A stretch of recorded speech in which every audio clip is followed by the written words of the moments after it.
Married ex-president linked to famous actress, but a revelation could destroy everything.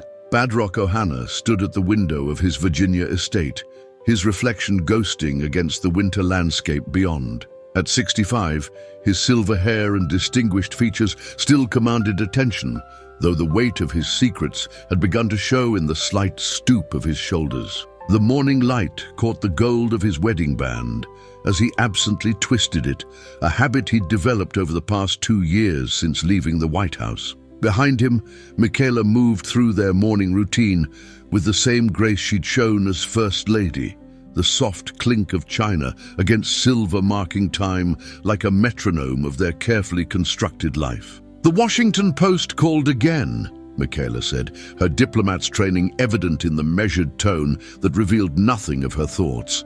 "They want to do that piece on our foundation's work in education." She paused, studying him with eyes that had witnessed decades of political maneuvering. "Badrock, we need to maintain our public presence. The people still look to you for leadership, even if you're no longer in office." Badrock turned from the window, taking in the sight of his wife of 40 years. Michaela Ohana was the picture of East Coast aristocracy, her silver-streaked dark hair swept into an elegant chignon, her posture perfect even in the casual comfort of their private morning ritual. The ache in his chest deepened as he thought of how much she had sacrificed for his career, for their shared vision of service to the nation. "Schedule it for next week," he agreed, crossing the room to accept the coffee she offered. Their fingers brushed in the familiar dance of long-married couples, but Badrock felt the slight tremor in Michaela's hand, the almost imperceptible hesitation before she released the cup. Did she sense the shadows growing around them, the quiet rumbling of past decisions threatening to shatter their carefully maintained facade? Outside, a Secret Service agent adjusted his position on the grounds.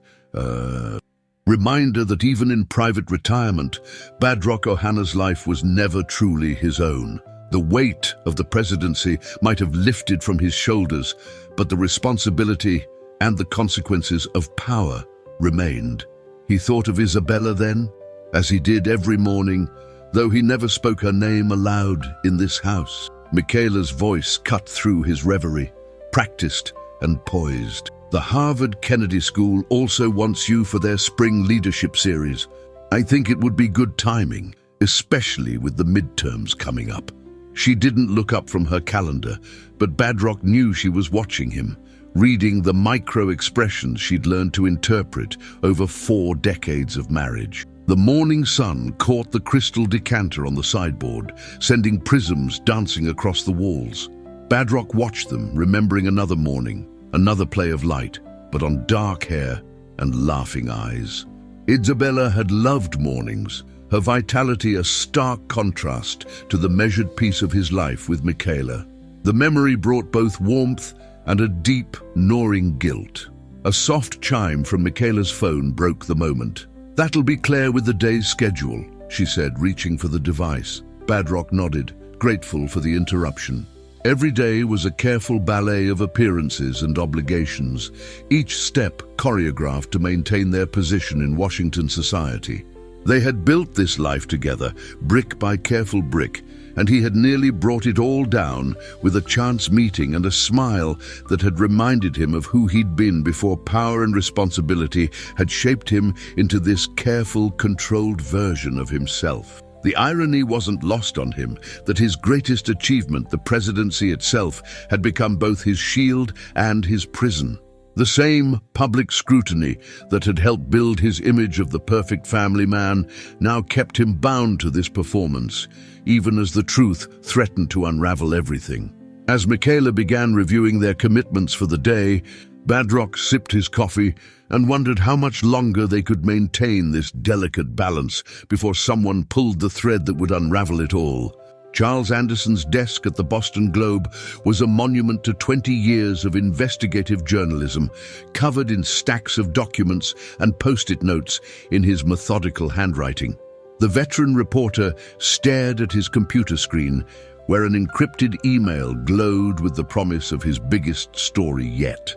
At 53, Charles had earned every grey hair in his beard chasing leads that others dismissed. But this was different. The attachment contained 3 photographs: a candid shot of former President Ohana leaving a private residence in Georgetown, a bank statement showing regular payments to a shell corporation, and most intriguingly, a handwritten note signed, "Always Julia." The timestamp on the first photo was from 6 years ago, during Ohana's second term. Charles felt the familiar surge of adrenaline that came with a breaking story, but something else too, a nagging sense that this was more than just another political scandal. Julia Atkinson had been America's sweetheart, the darling of both indie films and blockbusters, until her sudden retirement from public life 2 years ago. The official story cited a desire for privacy, but Charles had always suspected there was more. He pulled up her last public appearance, a charity gala in New York. In the photos, she glowed with early pregnancy, fielding questions about the father with practiced deflections and that famous laugh. Running his fingers through his disheveled hair, Charles opened his worn leather notebook. Inside were years of notes on Ohana's presidency, countless leads that had gone nowhere. But there had always been whispers about the president's personal life, rumors that his perfect marriage to Michaela Ohana was more political partnership than romance. Charles had dismissed them, focusing instead on policy and governance. Now he wondered if he'd missed the real story. Sarah Chen, his young assistant editor, appeared at his desk with fresh coffee. "You've got that look," she said, setting down the cup. "The one that means trouble." Charles managed a small smile, grateful for her perceptiveness. In many ways, Sarah reminded him of himself at her age, hungry for truth but not at the expense of humanity. He'd seen too many reporters lose that balance over the years. "What do you know about Julia Atkinson?" he asked, turning his screen so Sarah could see the actress's photo. She raised an eyebrow. Professional curiosity piqued. "The disappearing act? That was before my time here. But my sister was obsessed with her. Had all her movies. There were all kinds of theories when she vanished. Rehab, secret marriage, even witness protection." Sarah leaned in, studying the image. She had this way of making everyone feel like they knew her. Charles nodded, remembering the interviews he'd watched while researching. Julia had possessed that rare quality of seeming entirely genuine, despite living in the spotlight. It was part of what made her disappearance so intriguing. She'd never played the typical Hollywood games. "What if I told you she had a connection to former President Ohana?" he asked carefully, watching Sarah's reaction. The younger journalist's eyes widened slightly, but her voice remained professional. "I'd say we need to be very sure before we move on anything like that. The Ohanas are still powerful, and Julia Atkinson, there were a lot of people who took her disappearance personally. If we're going to tell this story, we need to get it right." Charles felt a surge of pride in his protégé's instincts. He turned back to the email, to the cryptic message that had accompanied the photos. "The truth isn't what you think. She tried to tell us."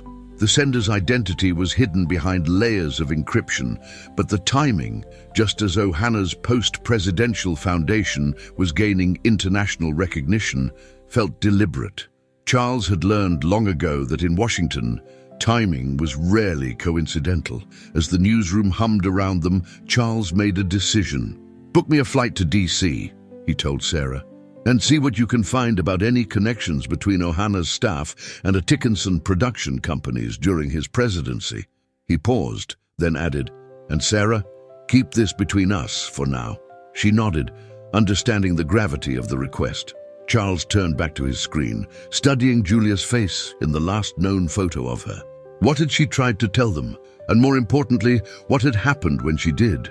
Martha Sullivan's brownstone in Brooklyn felt like a shrine to a different era of Hollywood. The former assistant to Julia Atkinson had preserved her connection to that world in carefully framed photographs and bound scripts that lined the walls. At 48, Martha had traded the fast-paced world of celebrity management for a quieter life-teaching drama at NYU, but she had never forgotten the woman who had been more friend than employer. When Charles Anderson called, Martha had almost declined the interview. Too many reporters had tried to sensationalize Julia's story, turning her disappearance into tabloid fodder.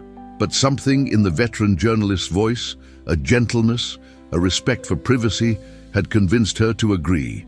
Now, sitting across from him in her small living room, Martha found herself transported back to those final months with Julia. "She changed after the state dinner," Martha said softly, running her finger along the rim of her teacup.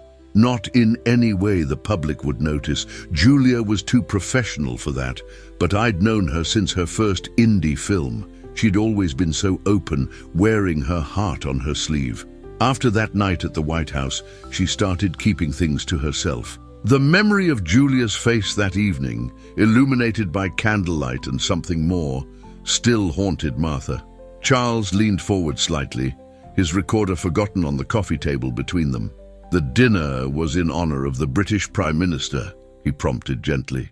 Martha nodded, standing to retrieve a photo album from her bookshelf. The leather-bound volume opened to a page of candid shots from that evening, Julia radiant in midnight blue, her smile dazzling as she chatted with world leaders and diplomats. "Look at her eyes in this one," Martha said, pointing to a photograph where Julia stood near the presidential couple. Michaela Ohana was speaking to someone off camera, while the president listened intently to whatever Julia was saying. I'd seen her act in dozens of scenes, but I'd never seen that look before.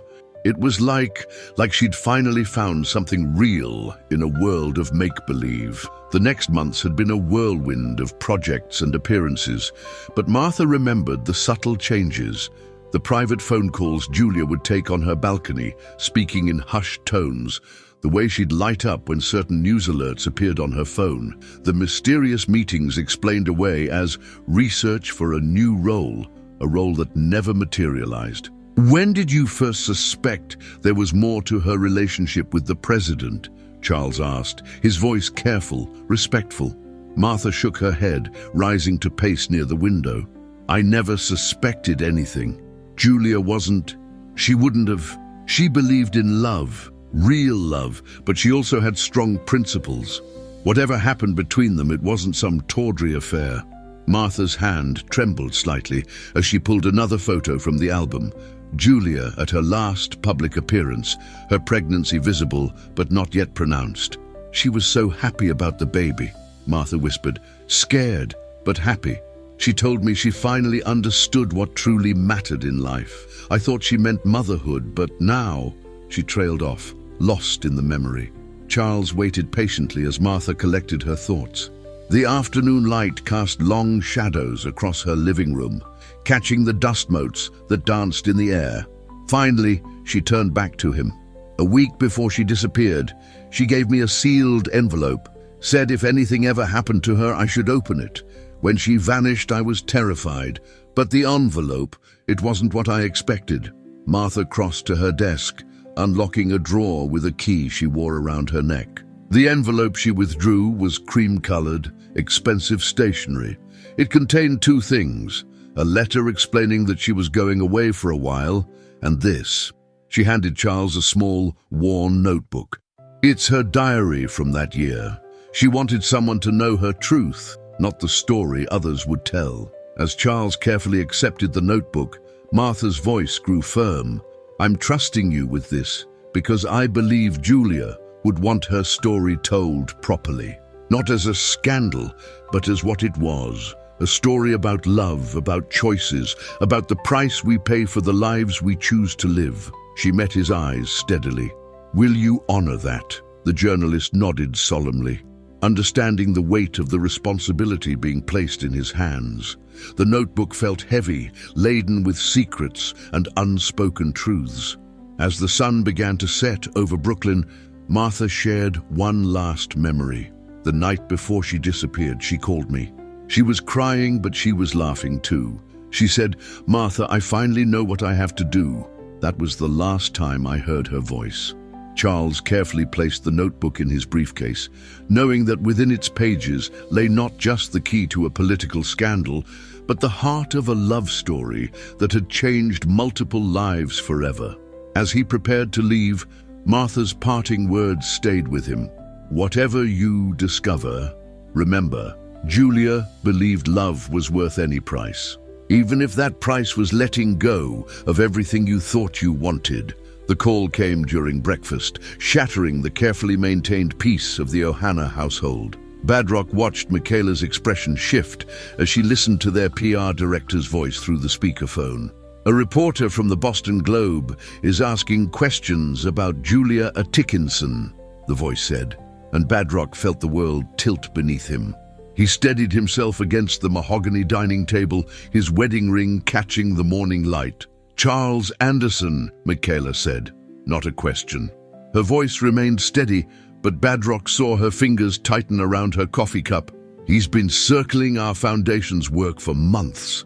She paused, her eyes meeting Badrock's across the table. In 40 years of marriage, they'd weathered countless storms together, but this was different. What exactly is he asking about? The PR director's voice crackled through the speaker. He's looking into connections between the president and Ms. Atkinson during the second term. Specifically, he's been talking to former White House staff about the British Prime Minister's state dinner. Badrock closed his eyes, and suddenly he was there again. The candlelight, the soft music, Julia's laugh carrying across the room like bells. Michaela dismissed the call with practiced efficiency, promising to handle the situation. When the line went dead, silence filled the room like smoke.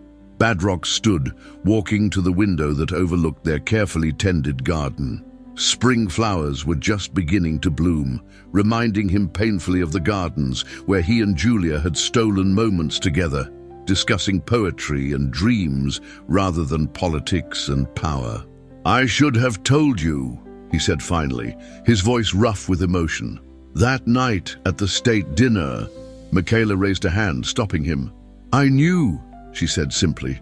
The words hung between them, heavy with years of unspoken understanding. "I've always known when you were falling in love, Badrock. It happened once before, remember, during your first Senate campaign." He turned to face his wife, this remarkable woman who had shaped his life for 4 decades. Michaela Ohana sat straight-backed in her chair, every inch the diplomat she'd been trained to be. "But Julia was different," she continued, her voice softening slightly. "I saw it in your eyes whenever she was mentioned in the press. You loved her the way you once loved your dreams of changing the world, completely, without reservation." The truth of her words struck him like physical pain. He had loved Julia with a passion that frightened him, not just for who she was, but for how she made him feel, young again, authentic, alive. "Nothing ever," he began, but Michaela cut him off with a gentle shake of her head. "Don't diminish it by pretending it was nothing. We both deserve better than that." Moving to his private study, Badrock unlocked the bottom drawer of his desk. Inside lay a single photograph worn at the edges from handling, Julia in the White House rose garden, caught in a moment of unguarded joy. He'd never been able to bring himself to destroy it. This one tangible proof of a love that had almost destroyed everything he'd built. His phone buzzed, a text from an unknown number. "Mr. President, this is Charles Anderson. I'd like to talk about Julia Atkinson." Badrock's hand trembled as he set the phone down. In his mind, he heard Julia's last words to him. Some truths are worth any cost. He hadn't understood then what price she'd been willing to pay. Michaela appeared in the doorway, her face softened by the afternoon light. "Whatever you decide to do," she said quietly, "remember that legacies aren't built on what we hide, but on what we're brave enough to face." She crossed the room and placed a gentle hand on his shoulder. Not the touch of a wife to her husband, but of one warrior to another who'd fought the same battles. Badrock picked up the photo again, tracing Julia's smile with his fingertip. He thought of their last meeting, of the secret she'd carried then that he'd been too afraid to acknowledge. "She's alive," he said finally, the words barely a whisper, "in a small town in Vermont. I made sure she and the baby would be safe, but I never—" He stopped, emotion choking his words. Michaela's hand tightened briefly on his shoulder. "Then perhaps it's time to make things right," she said, her voice carrying the wisdom of years spent navigating the complex waters of power and love. Not for the legacy, not for the press, but for the truth you've carried all these years. Nighty, as the sun began to set, casting long shadows across his study, Badrock O'Hara made a decision that would change everything. He picked up his phone and typed a simple response to Charles Anderson. "Come to the house tomorrow. It's time for the truth." The O'Hara estate looked different in the evening light, Charles thought, as he followed the winding driveway. The setting sun cast long shadows across the manicured lawn, and the Georgian-style mansion seemed more like a home than a power broker's fortress. A Secret Service agent met him at the door, his face professionally neutral as he led Charles to the former president's study. Badrock O'Hara stood at the window, his silver hair touched gold by the dying light. He turned as Charles entered, and the reporter was struck by how much older the man looked up close, away from the carefully managed public appearances. "Mr. Anderson," he said, gesturing to a leather armchair, "would you like a drink?" The crystal decanter caught the light, throwing rainbow patterns on the mahogany desk. "No, thank you, Mr. President," Charles replied, setting his recorder on the coffee table between them. Badrock smiled faintly at the title, a courtesy extended to former presidents that now seemed to carry a different weight. "I have her diary," Charles said quietly, watching the other man's reaction. "Martha Sullivan gave it to me." A flash of emotion crossed Badrock's face. Pain, nostalgia, perhaps regret. He moved to his desk and opened a drawer, withdrawing a small wooden box. "Then you know most of it already," he said, his voice rough with memory.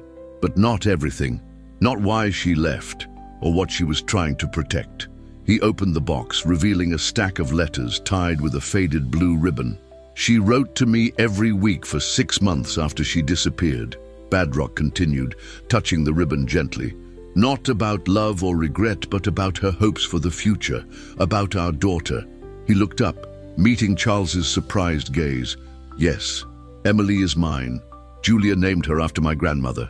Charles leaned forward, his reporter's instincts warring with his growing understanding of the human story unfolding before him. "Why come forward now?" he asked. "After all these years of protecting this secret?" Michaela O'Hara appeared silently in the doorway, as if summoned by the question. "Because secrets have a way of burning through everything we build to contain them," she said, entering the room. She sat beside her husband, their shoulders touching slightly. Not the practiced pose of political partners, but the unconscious comfort of long companionship. "And because Emily deserves to know her father, even if the world never does." Badrock opened one of Julia's letters, his hands trembling slightly. "The night of the state dinner," he began, "we talked about poetry, frost. 2 roads diverged in a wood. She laughed and said sometimes the road not taken finds you anyway." He smiled at the memory. "She saw through every political facade, every careful construction. She made me remember who I was before all this." Michaela touched his hand gently. "Tell him about the last time you saw her," she urged. "The truth, Badrock. All of it." Charles watched in fascination as the former First Lady supported her husband in revealing his love for another woman. The complexity of their relationship challenged every assumption he'd made about political marriages. "It was 2 weeks before she disappeared," Badrock said, his voice dropping to nearly a whisper. "She came to tell me about the pregnancy, but she also had proof of something else. Corruption in my administration that I'd been too blind to see. People I trusted were using my name, my position to enrich themselves." He stood, pacing to the window. "When she threatened to expose them, they threatened her in return." "So you helped her disappear," Charles finished, understanding dawning. "To protect her and the child." Badrock nodded, his silhouette dark against the twilight sky. "I couldn't acknowledge them without exposing them to danger.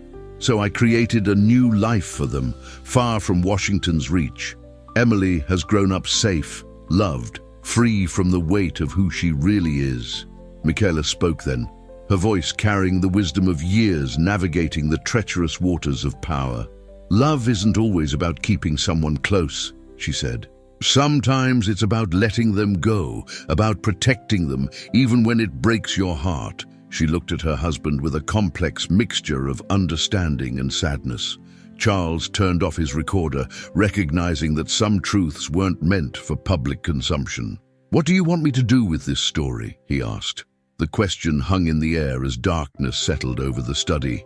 Badrock turned back from the window, his face lined with years of carried burden. "Tell the truth about the corruption," he said firmly. "Those responsible should face justice.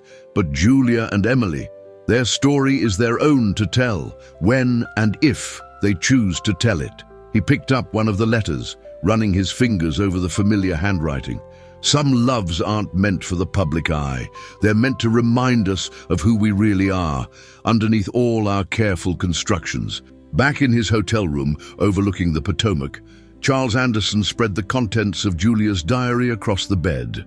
The pages seemed to glow in the lamplight, each one filled with her elegant handwriting. He had come to Washington hunting for scandal, but had stumbled instead into a love story that challenged everything he thought he knew about power and sacrifice. Sarah's text message lit up his phone. "Editors breathing down my neck. What do we have?" Charles stared at the message, remembering the look in Badrock Ohana's eyes when he spoke about Emily. The weight of responsibility pressed down on him like a physical thing. He had the power to destroy lives or protect them, to expose secrets or preserve something rare and genuine. Opening Julia's diary to a dog-eared page, he read her words again. "Sometimes I wonder if love is worth the price we pay for it. Then I see Badrock with all his walls down, speaking about his hopes for America's future, and I realize that real love isn't about what we gain, it's about what we're willing to lose." The pages carried the scent of her perfume, a ghost of jasmine that had somehow survived the years. Charles moved to the window, watching the city lights shimmer on the river's surface. In 30 years of journalism, he had exposed countless scandals, brought down corrupt officials, and earned every accolade his profession offered. But this story was different. He thought of Michaela Ohana's quiet strength, of the way she had sat beside her husband as he revealed his heart's truth. There was more courage in that moment than in any political victory. His phone rang, Martha Sullivan's number. When he answered, her voice was tight with concern. "Have you read the entry from March 15th? She asked without preamble. Charles shuffled through the pages until he found the date. As he read, his breath caught. Julia had written about a series of offshore accounts, money laundered through her own charitable foundation without her knowledge. Names were named, dates specified. She was trying to protect Badrock, Martha said softly. She discovered that his chief of staff was using her foundation to move money, making it look like she was part of the scheme. That's when she knew she had to disappear, not just for herself, but for everyone she loved. The pieces clicked into place in Charles' mind, a picture very different from what he'd initially imagined. Sitting at the hotel desk, Charles began to write. His fingers moved across the laptop keyboard, crafting a story not about scandal or political intrigue, but about the choices we make for love. He wrote about a woman who walked away from fame and fortune to protect the truth, about a man who sacrificed his chance at personal happiness for the greater good, and about another woman whose love was strong enough to encompass understanding. Dawn was breaking over the Capitol when he finished the first draft. The story exposed the corruption without sensationalizing the personal relationships at its heart. In the end, he realized, this was a story about honor, not the kind that wins elections, but the kind that lets you face yourself in the mirror each morning. His phone buzzed again, another text from Sarah. Charles, someone just dropped off an envelope at the office. It's postmarked from Vermont. His heart skipped a beat. Opening his email, he found the scanned contents, a recent photograph of a young girl with Julia's smile and Badrock Ohana's eyes, playing in autumn leaves. On the back was written a single line, "Some truths belong to the heart alone." The sun rose fully over Washington, painting the sky in shades of pink and gold. Charles thought about Emily, growing up in a small Vermont town, protected by her mother's love and her father's sacrifice. He thought about Badrock and Michaela Ohana, who had found a way to build something true out of complexity and pain. And he thought about Julia, who had chosen love over fame, truth over power. Opening a new document, Charles began to write again, this time a letter to his editor. Some stories, he realized, ask more of us than just the truth. They ask us to understand the difference between what the public wants to know and what they need to know. In the end, the real story wasn't about a scandal at all. It was about the courage it takes to love completely, even when that love costs us everything we thought we wanted. The morning mist clung to the Green Mountains as Julia Atkinson, now known to her neighbors as Isabel Warren, watched her daughter practice piano through the bay window of their Victorian home in Woodstock, Vermont. Emily's dark hair fell across her face as she concentrated, her fingers moving across the keys with the same natural grace that had once made her mother famous on screen. At 8 years old, she was already showing signs of both her parents' strongest traits, Badrock's focused determination and Julia's artistic soul. "Mom, listen to this part," Emily called out, launching into Beethoven's Für Elise with the kind of enthusiasm that made Julia's heart ache with love and guilt in equal measure. She moved to sit beside her daughter on the piano bench, breathing in the scent of Emily's strawberry shampoo and morning toast.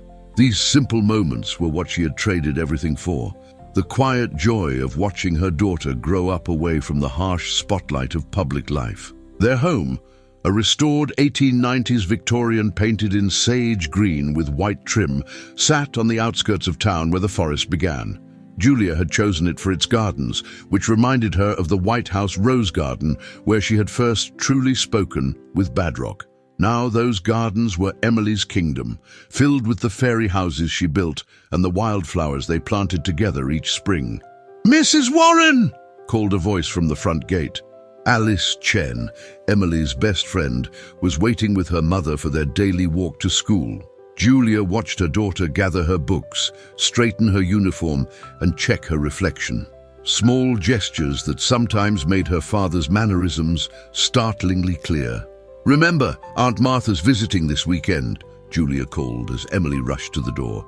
Once alone, Julia moved through their morning routine, tidying the breakfast dishes, straightening the living room where Emily's books and sheet music created cheerful chaos. The local news played quietly on the radio, a habit she'd never quite broken despite leaving her old life behind.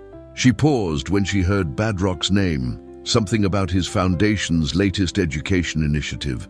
In her study, behind a false panel in the antique desk, she kept a small box of treasures from her previous life. The photograph of her and Badrock at the state dinner, his official presidential photo that had run in Time magazine, and most precious, the hospital bracelet from the day Emily was born.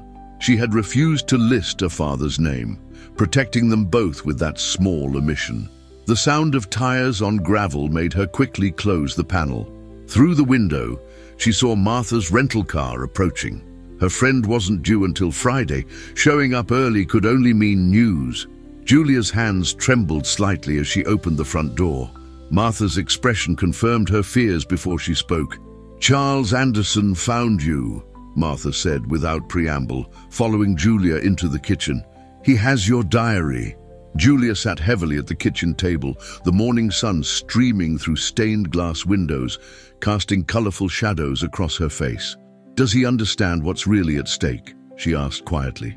Martha nodded, taking the seat across from her friend. "He met with Badrock and Michaela." She paused, watching Julia's reaction to these names from her past. They told him about Emily. Julia closed her eyes, feeling the careful walls she'd built around their life here begin to crack. "Badrock's former chief of staff is being investigated by the FBI," Martha continued gently. "The corruption you discovered, it's all coming out anyway. Charles, he wants to protect Emily's story, but the rest..." She reached across the table to squeeze Julia's hand. "You don't have to hide anymore." Julia stood, moving to the window that overlooked the path Emily took to school each morning. In the distance, she could just make out her daughter's blue uniform and bouncing ponytail as she walked with Alice, their heads bent together in conversation. "I built this life for her," she said softly. "A normal life, away from all the cameras and expectations, away from the weight of being a president's daughter. But she's also your daughter, Martha replied. And Badrock's, she has both your courage. She joined Julia at the window. And the question is, what happens when she's old enough to find out the truth for herself? Don't you want her to hear it from you first? The sound of piano music drifted down from the neighbor's house, the same Beethoven piece Emily had been practicing earlier. Julia thought of all the moments Badrock had missed. Emily's first steps, her first words, the way she hummed in her sleep just like her father. He deserves to know her, she whispered more to herself than to Martha. Moving to her desk, Julia withdrew a recent photo of Emily playing in the autumn leaves. On the back, she wrote a single line, "Some truths belong to the heart alone." She handed it to Martha, who understood without being told that it was meant for Charles Anderson, for Badrock. As the morning wore on, Julia and Martha sat in the garden, talking about the past and the future, about love and sacrifice, about the choices we make and the prices we pay for them. Above them, the Vermont sky stretched endless and blue, so different from the charged atmosphere of Washington, yet somehow connected to it by the invisible threads of love and memory that bound their lives together. The FBI's arrival at Robert Sullivan's Georgetown townhouse made the evening news. As Michaela Ohana watched her husband's former chief of staff being led away in handcuffs, she remembered Julia's words from years ago. The truth doesn't ask permission to change our lives. She turned off the television and found Badrock in his study, staring at his phone. "They've arrested Sullivan," he said unnecessarily, his voice hollow. "And Harrison. And Whitman." Names of trusted advisors, friends who had used their proximity to power to enrich themselves while threatening anyone who might expose them, including a beloved actress who had stumbled upon their scheme through her own charity work. Michaela moved to the bar cart and poured them both a measure of scotch. "You should call Charles Anderson," she said, handing Badrock a glass, "before the story breaks wider."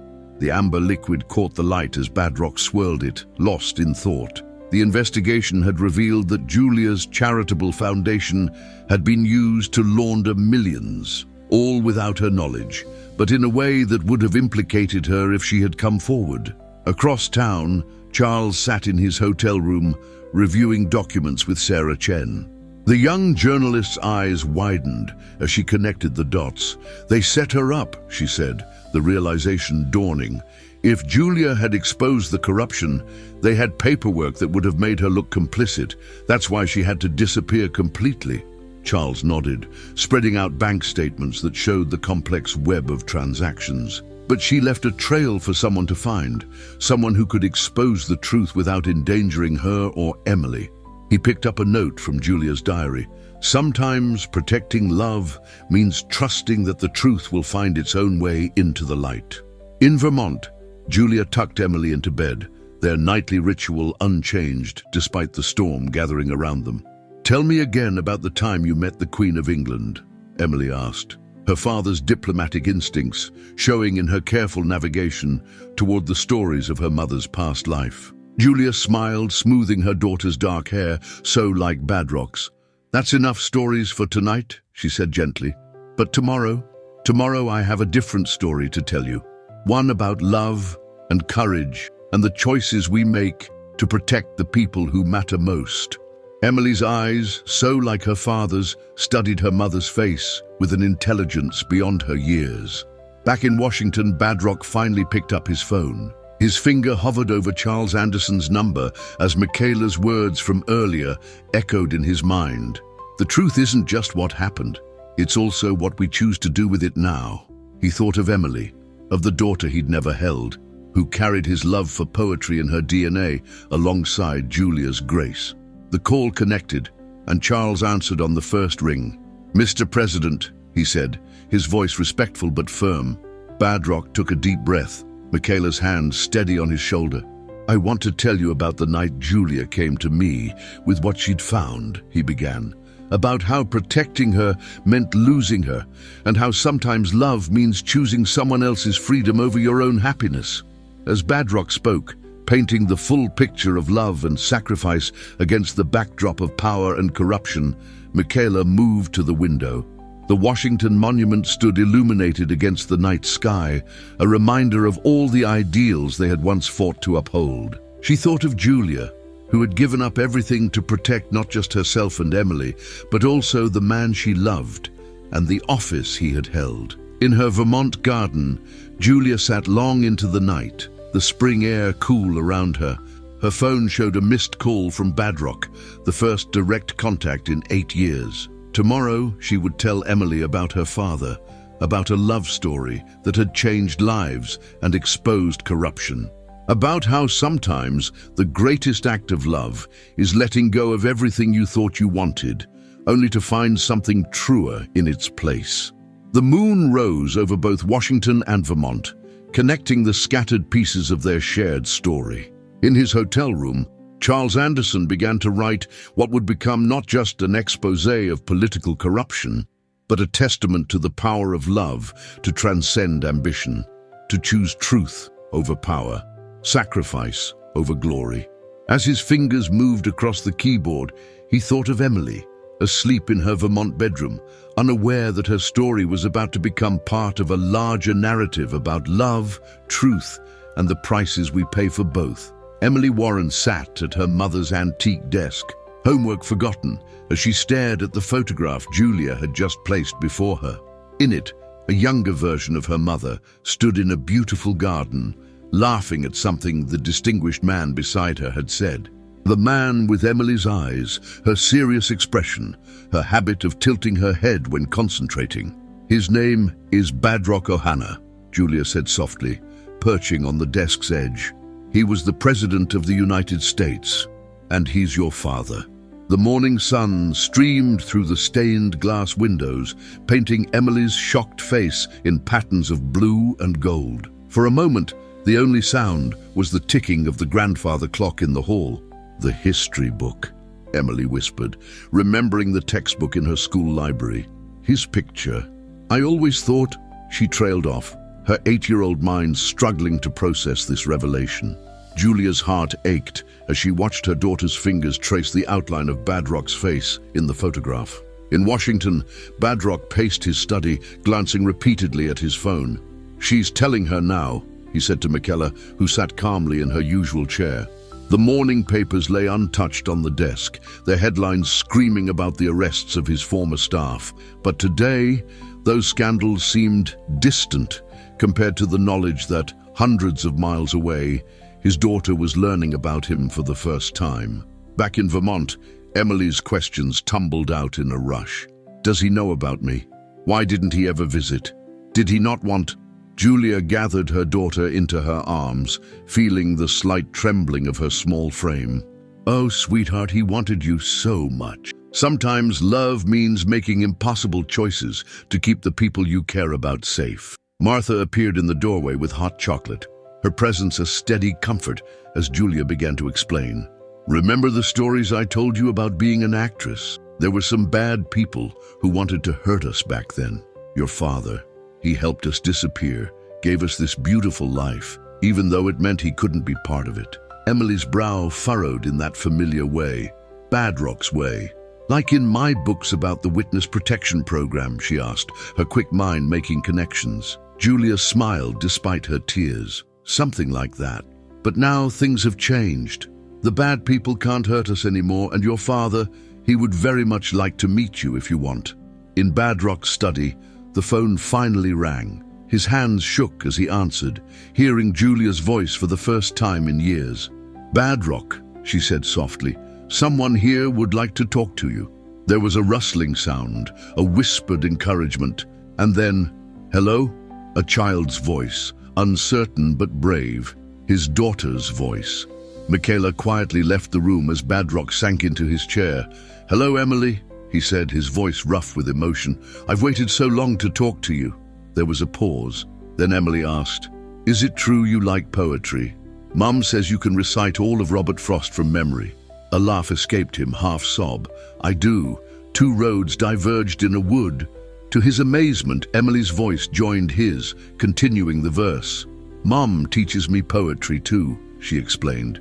"She says it helps us remember who we are." Badrock closed his eyes, overwhelmed by this small, precious connection.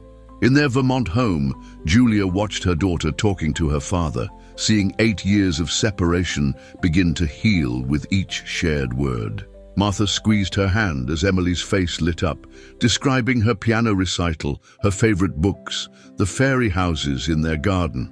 The morning light filled the room with warmth as father and daughter began the delicate dance of getting to know each other. "Would you like to meet him?" Julia asked when the call ended. Emily looked at the photograph again, then at her mother. "Will it make you sad?" she asked, showing that innate empathy that reminded Julia so much of Michaela Ohana. "No, sweetheart," Julia replied truthfully. "It will make everything right." As Emily ran upstairs to tell Alice she would miss a few days of school, Julia picked up the phone again. Charles Anderson answered immediately. "It's time," she said simply. "Tell the story, Mr. Anderson. Tell all of it." She looked out at her garden, where Emily's fairy houses caught the morning light. Some love stories deserve to be told, even if they're not the kind that end the way people expect. The grandfather clock struck 10, its chimes echoing through the house that had sheltered their secrets for so long. Tomorrow, the world would know their story, but today belonged to a father and daughter, finding each other across years of silence, their connection bridged by poetry and shared genes, and the love of two women who had chosen truth over safety, hope over fear. The Boston Globe's website crashed within minutes of Charles Anderson's story going live. Love and Honor, the true story behind the Ohana years, spread across social media like wildfire, but it wasn't the corruption scandal that captured America's imagination. It was the love story at its heart. In his hotel room, Charles watched the response unfold, remembering Julia's words. "Tell it as a story of love, not loss." Sarah Chen burst into his room, tablet in hand. "CNN's running with it. Fox, MSNBC, everyone." She paused, scanning the reactions. But they're all focusing on different angles. Some on the corruption takedown, others on the romance. But most, she smiled, most are talking about the choice Julia made, about sacrificing everything to protect both the presidency and her child. In Vermont, Julia and Emily sat in their living room, curtains drawn against the handful of photographers who had already found their way to Woodstock. Emily curled against her mother's side, reading the parts of Charles's story that Julia had deemed appropriate for her age. "You were really famous?" she asked, looking at an old movie poster Charles had included in the article. "Not as famous as your father," Julia answered softly, running her fingers through Emily's hair. "And not as brave as his wife." The article had painted Michaela Ohana not as a victim, but as a woman of extraordinary grace and understanding. The former First Lady's quote, "Love isn't always about possession, sometimes it's about protection," had already gone viral. In Washington, Badrock and Michaela faced the press together on their front lawn. "My wife and I will be traveling to Vermont tomorrow," Badrock announced, his voice steady. "We ask for privacy as our families begin the process of healing and reconnecting." Michaela's hand remained firmly in his, their decades of partnership evident in every shared glance. The article had revealed everything: the corrupt officials who had threatened Julia, the careful plan to protect her and Emily, the years of silent sacrifice.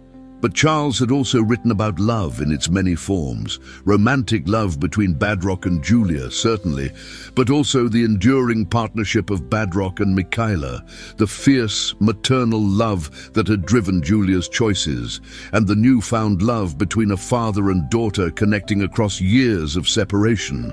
Back in his office at the Globe, Charles received an unexpected visitor. Martha Sullivan stood in his doorway, holding a small package wrapped in blue paper. "It's from Emily," she said, placing it on his desk. She wanted to thank the man who helped her understand her story. Inside was a handmade book, its pages filled with pressed flowers from Emily's garden and copies of the poems she shared with her father during their first phone call. On the final page, she had written in careful cursive, "Thank you for telling our story the right way." Charles placed it carefully in his desk drawer next to Julia's diary. The scandal rocked Washington as expected. Multiple arrests, resignations, investigations launched. But in Woodstock, Vermont, a different story was unfolding. Badrock Ohana's black SUV pulled up to the Victorian house just as the afternoon light turned golden. Emily watched from her window as her father emerged, Michaela beside him, both carrying small gifts. Julia opened the door before they could knock. For a moment, the three adults simply looked at each other, years of history passing between them in silent understanding. Then Emily appeared behind her mother, shy but curious. "I brought you something," Badrock said softly, holding out a worn copy of Robert Frost's collected works. "It's the one I used to read in the rose garden." Michaela stepped forward with her own gift, a photo album she had secretly kept, full of newspaper clippings and pictures of Badrock with Emily's childhood achievements that Julia had managed to get to them through Martha over the years. "Every father should know his daughter's history," she said simply. As they moved into the living room, the afternoon sun painted them all in warm light. Badrock and Julia, Michaela and Emily, their shadows merging on the wall behind them. Outside, the media gathered, the story still spreading across the nation. But inside this room, something more important was happening. A family, unconventional but bound by love, was finding its way home to each other. Charles's article ended with words that would be quoted for years to come. "In the end, this is not a story about scandal or sacrifice, though both play their part. This is a story about love in its truest form, the kind that puts others first, that chooses right over easy, that finds ways to build bridges even when the world demands walls." In the choices made by Badrock Ohana, Julia Atkinson, and Michaela Ohana, we see the best of what love can be, a force not for destruction but for healing, not for division but for unity, not for scandal but for redemption. The morning light filtered through the maple trees outside Julia's kitchen window as four people attempted their first breakfast together. Emily sat between Badrock and Michaela, watching with fascination as her father precisely spread jam on his toast, the same way she always did. Julia stood at the counter, preparing coffee, hyper-aware of every small interaction. "Would you like to see my garden?" Emily asked Michaela, surprising everyone. The former First Lady's face softened with genuine pleasure. "I'd love to.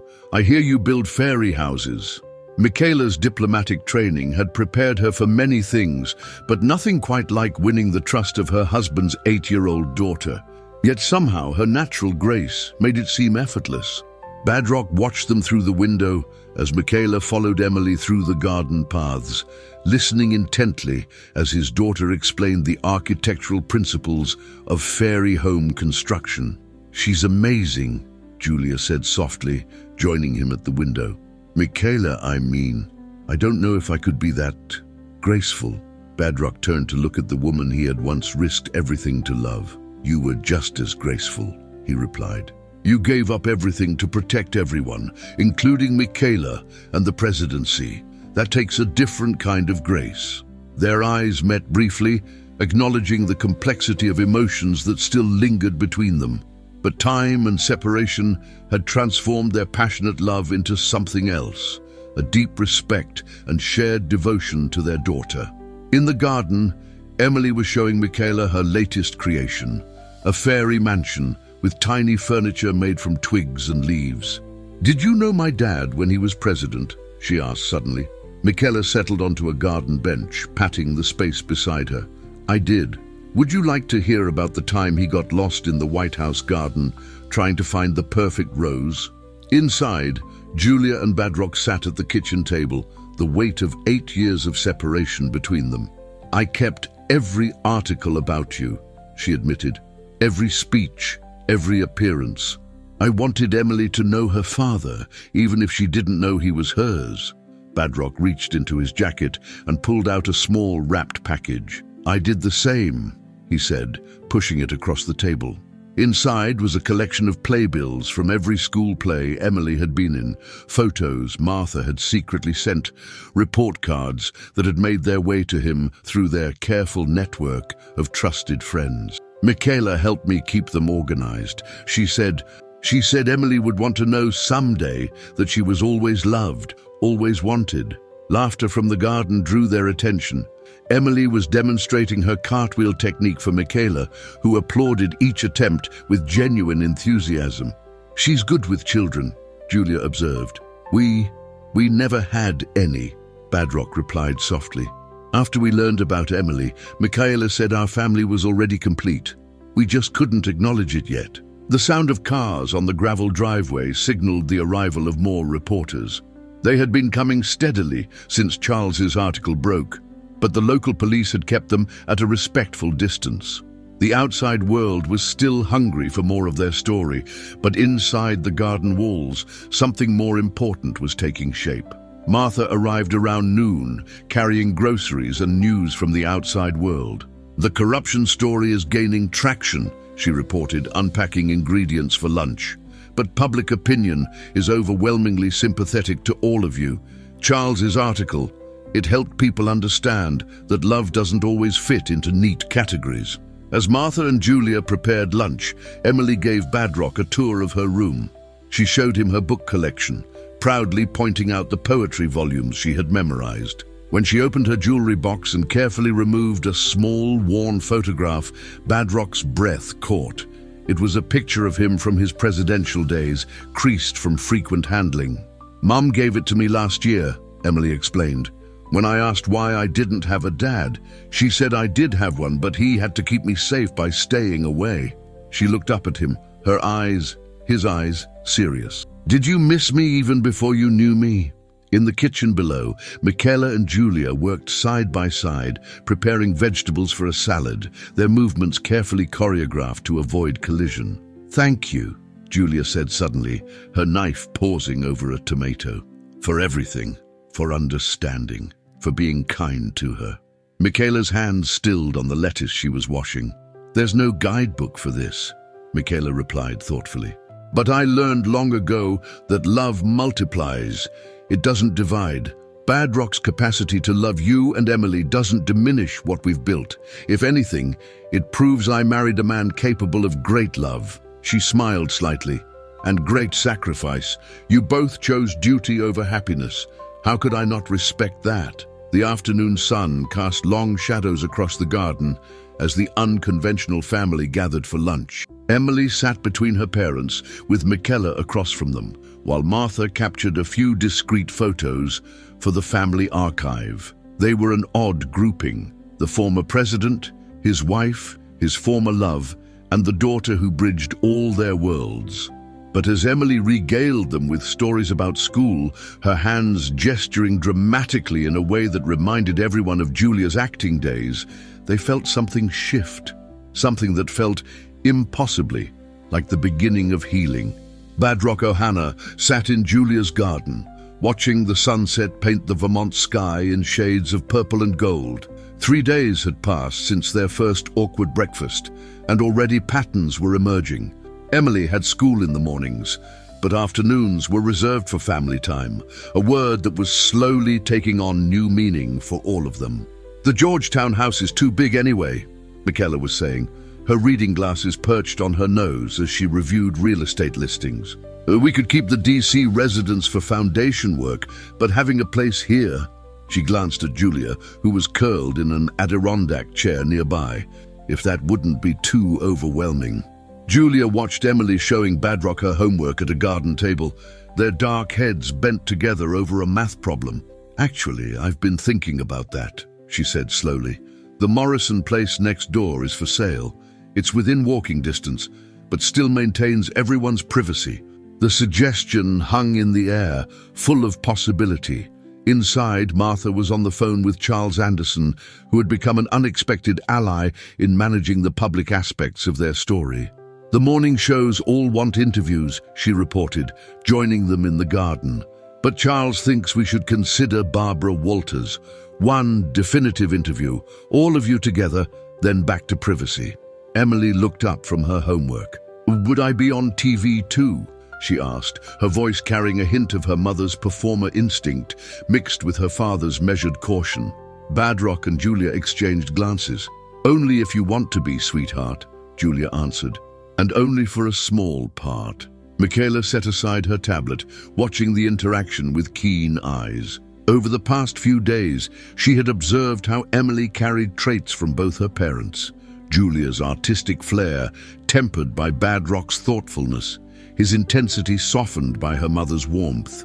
It was like watching a beautiful collaboration unfold in human form. "We should discuss schooling," Badrock said later, after Emily had gone to bed. The adults gathered in Julia's living room, the space that had become their unofficial planning headquarters. The media attention will eventually die down, but her life will be different now. We need to think about security, about maintaining her privacy, while not isolating her. Julia nodded, thinking of Alice Chen and Emily's other friends, the normal life they'd built here. "There's a good private school in Manchester," she said. "Excellent security, used to high-profile families. It's only 30 minutes away." She paused, then added softly, "They have a wonderful arts program and political science classes that a former president might enjoy guest teaching." The implications of her words, that Badrock and Michaela would be regular fixtures in their lives, that this could actually work, settled over the room. Michaela reached for her husband's hand, a gesture of support that had become familiar over their decades together. "The foundation can easily establish a Northeast office," she said. "Many of our education initiatives would benefit from a rural perspective." Martha, ever practical, began making notes. "We'll need to coordinate schedules, especially for holidays. The press will be watching, at least initially. We should present a united front, no hints of discord or tension." She looked up, meeting each of their eyes. "The world loves this story right now. Let's not give them reason to turn it into something else." As the night deepened, they worked out the details of their new reality. Joint holidays, shared responsibilities, carefully coordinated public appearances. But beneath the logistics lay deeper currents of understanding. Michaela and Julia found themselves sharing parenting insights, while Badrock discovered he could talk about Julia with his wife, about their daughter with both women, without the weight of secrecy that had burdened them all for so long. "I've been thinking about Frost," Badrock said suddenly, breaking a comfortable silence. "Two roads diverged in a wood. We've all been living that poem, but maybe the roads don't have to stay diverged." Julia smiled, remembering their conversations about poetry in the White House gardens, while Michaela nodded, understanding how poetry had become their private language of truth. The grandfather clock struck midnight, its chimes echoing through the house. Upstairs, Emily slept peacefully, surrounded by the love of three parents who had found their way to an understanding that transcended conventional boundaries. In her dreams, perhaps, she was already adjusting to this new normal, a life where her father read her poetry over breakfast, where Michaela taught her about diplomacy in the garden, where her mother's laughter rang free of old fears. Tomorrow would bring more challenges. Meetings with school administrators, conversations with Emily's friends' parents, decisions about public statements and private boundaries. But tonight, in the quiet of Julia's living room, four adults who had been shaped by love, duty and sacrifice looked at each other and saw not a scandal, not a complicated arrangement, but a family, unconventional perhaps, but stronger for the trials that had forged it. The ABC studio lights felt warm on Julia's face as she sat beside Badrock on the interview set, with Michaela on his other side. Barbara Walters' presence commanded attention, her legendary expertise evident in how she had spent the hour before filming Just Talking with Emily, putting the child at ease before her brief appearance at the end of the segment. "In all my years of journalism," Barbara began, her voice carrying that familiar gravitas, "I've never encountered a story quite like this one. Mr. President, Mrs. Ohana, Ms. Atkinson, thank you for choosing to share it with us." The camera panned across their faces, capturing the quiet dignity they projected as a unit. Michaela spoke first, her diplomatic training evident in every measured word. "Love, real love, isn't about possession," she said, echoing the quote that had resonated so deeply with the public. "It's about choosing what's right, even when that choice breaks your heart." Her hand rested lightly on Badrock's arm, a gesture both genuine and calculated to show their enduring bond. "Julia," Barbara turned to the former actress, "you gave up everything, your career, your identity, your whole life. Was it worth it?" The question hung in the air as Julia thought of Emily, waiting backstage with Martha. "Some things are worth any price," she answered softly. "My daughter's safety, the integrity of the presidency, the chance to protect not just Emily, but everyone involved. How could I choose differently?" Badrock's voice carried the weight of years when he spoke about the night Julia came to him with evidence of the corruption. "She could have exposed everything," he said, his eyes meeting Julia's briefly.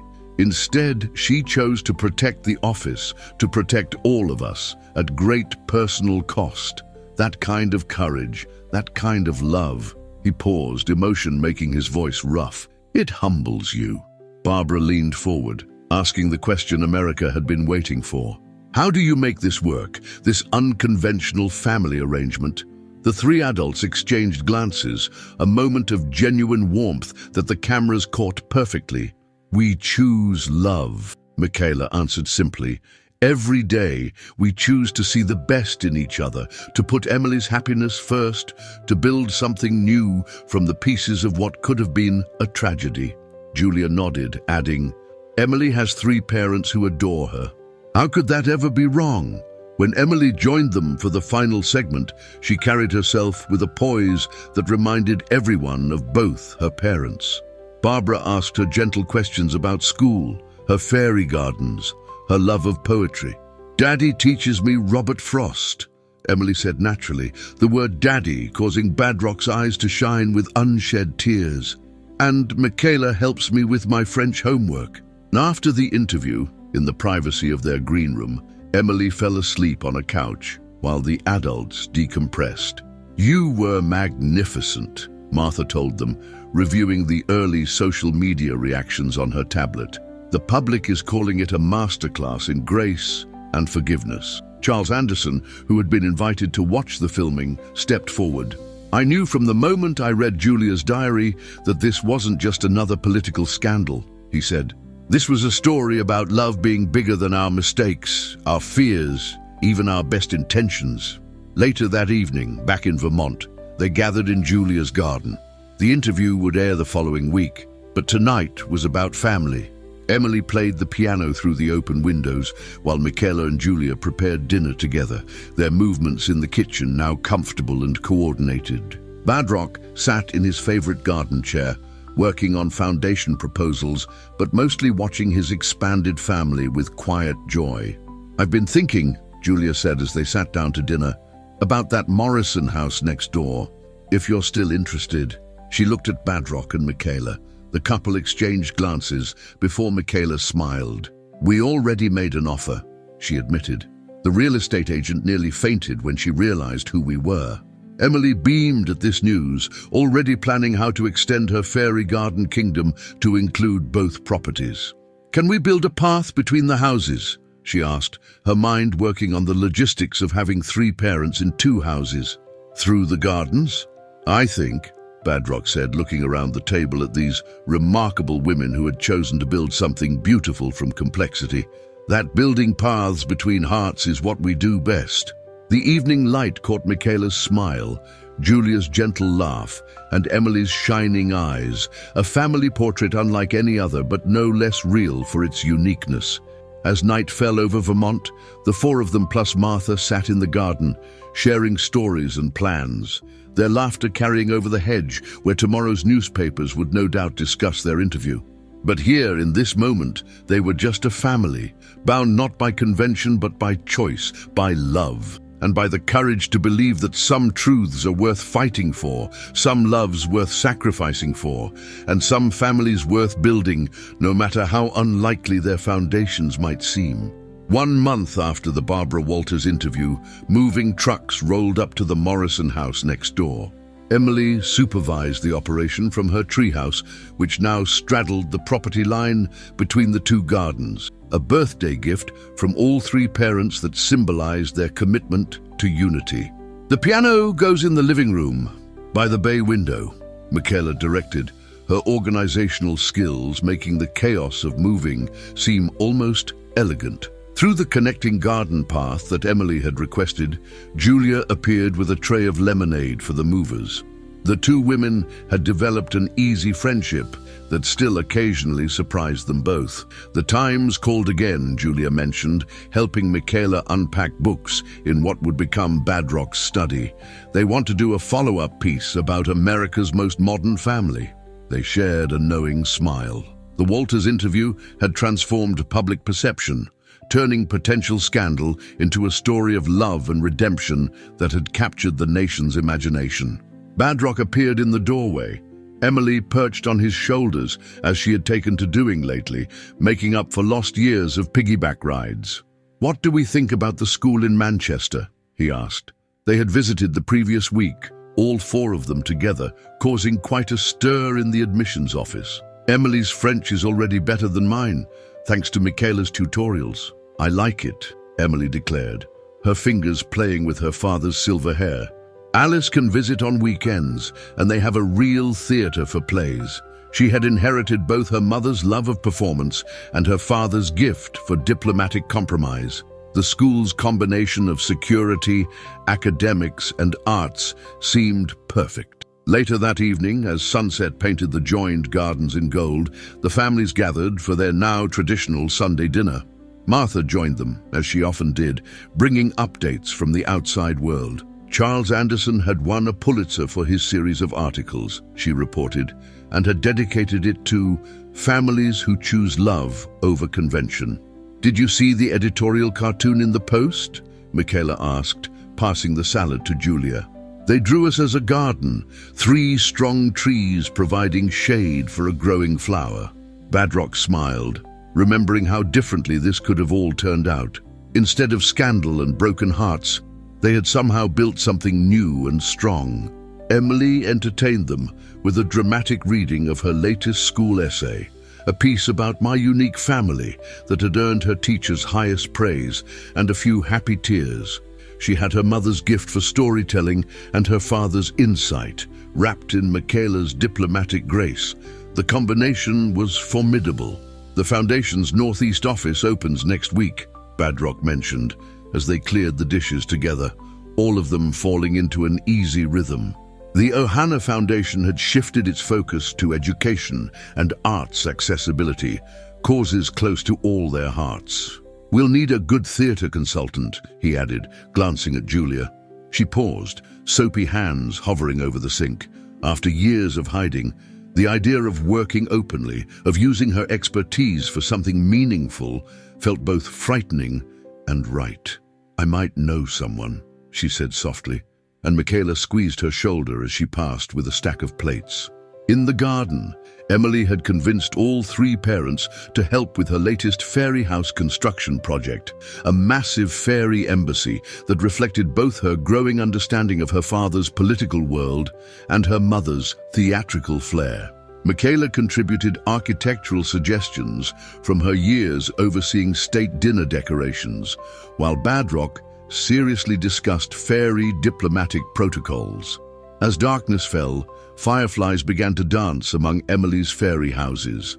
The adults sat on the patio, watching her chase the lights, their conversation flowing easily between foundation work, school plans, and local gossip. They had found their rhythm, these 4 people brought together by love, separated by duty, and reunited by truth. "I got another letter from a family today," Michaela mentioned, sipping her evening tea. "They're struggling with their own unconventional situation. They said our story gave them hope." Julia reached over to squeeze her hand, while Badrock nodded thoughtfully. Their private choices had somehow become a beacon for others, showing that love could transcend traditional boundaries. The evening wrapped around them like a comfortable blanket, as Emily finally tired of chasing fireflies and curled up between her parents on the patio sofa. "Read me some Frost, Daddy?" she asked sleepily. Badrock began to recite, his voice soft in the gathering dark. 2 roads diverged in a wood. Michaela and Julia exchanged glances over Emily's drowsy head, sharing a moment of perfect understanding. They had all taken the road less traveled, and that had made all the difference. Their paths, once divergent, had converged into something beautiful, not despite their differences, but because of them.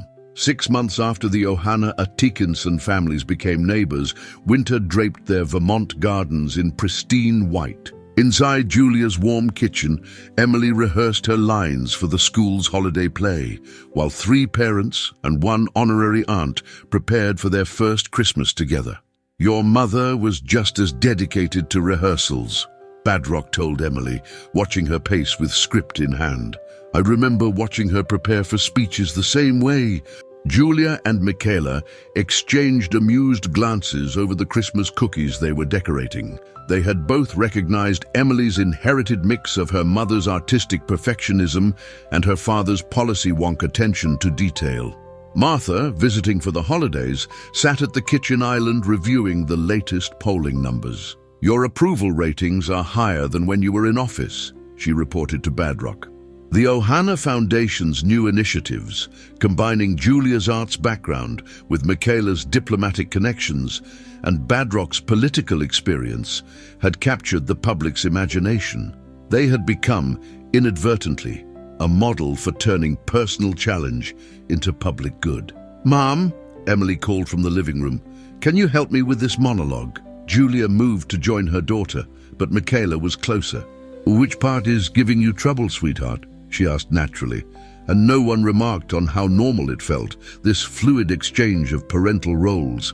Emily had simply expanded her definition of family to include them all, showing the adults how love could grow to encompass complexity. The doorbell rang. Charles Anderson, arriving for the holiday dinner they had promised him months ago when his articles changed their lives. He entered stamping snow from his boots, carrying a gift-wrapped book for Emily. "First edition Robert Frost," he explained, "seemed appropriate." Badrock clasped his hand warmly. The journalist who could have destroyed them now counted among their closest friends. As evening approached, they gathered in the living room, where a fire crackled in the hearth. Through the window they could see the fairy houses in the garden, wearing caps of snow. The path between the 2 homes, a gentle curve of white. Emily sat between her parents on the sofa, with Michaela in her favorite armchair, and Martha and Charles completing their circle. "I have something to show you," Emily announced, producing a carefully crafted school project. It was a family tree, but unlike any they had seen before. Instead of rigid branches, she had drawn a garden, with 3 strong trees nurturing a growing flower, just as the political cartoon had depicted them months ago. "My teacher said families come in all shapes," she explained proudly. "Like gardens."